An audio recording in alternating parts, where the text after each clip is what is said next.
This is Hussein Ali Hassan, a former Iraqi soldier who lost his leg to a tank shell the day the Americans arrived in Baghdad. 5 years later, he receives a tiny government pension, $165 a month for his 23 years of service in the Iraqi army. For his lost leg, he gets nothing at all, no disability payment. Mr. Hassan plies the streets of Baghdad in his battered taxi to support his family. He says he pays for all of his own medical care. I haven't gotten any assistance from the government, and they haven't paid for any of my surgeries. All of it comes from my own money.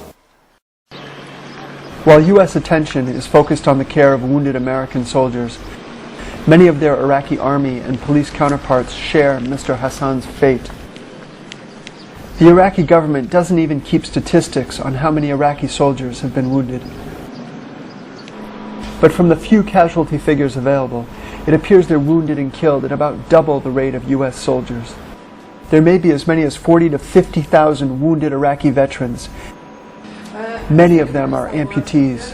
Most of them are members of the new Iraqi army, established in 2003. Iraqi government officials say that the wounded veterans are being treated well, and that they're receiving full pay while a pension law is being debated in Parliament. Every one of the half-dozen wounded Iraqi police and army vets interviewed for this New York Times report said otherwise. They told of being drummed out of their units, of selling their belongings to pay for medical care, of being given pensions that were a fraction of their former salaries. Former soldier Daoud Amin is a paraplegic. In 2006, a roadside bomb killed 2 friends and destroyed the tendons and nerves in his legs. Though there have never been any official findings in his case, his fellow soldiers bring him just $125 a month, a third of his former salary. He has no idea where the rest of the money goes, but his former comrades tell him he's lucky to get even this.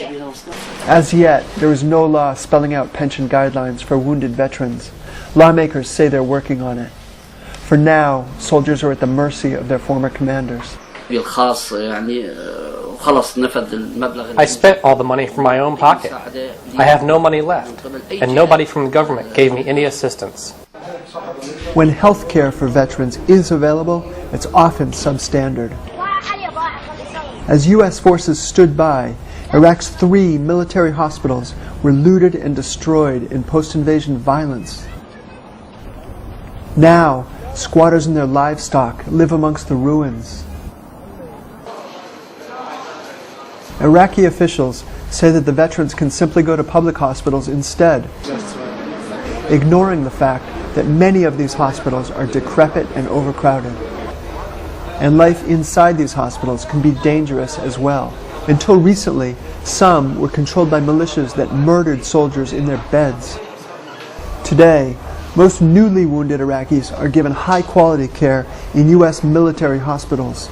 Then, they're transferred into these public Iraqi hospitals, where they're often forced to wait months for the treatment they need. Iraq is now the only country in the region without a military hospital. Until the Iraqi government builds a military hospital, many vets will continue to fend for themselves. Well, I swear, whatever the government is going to give me, it's so little compared with my sacrifices. I defend this country, okay? And they haven't given me what is my right.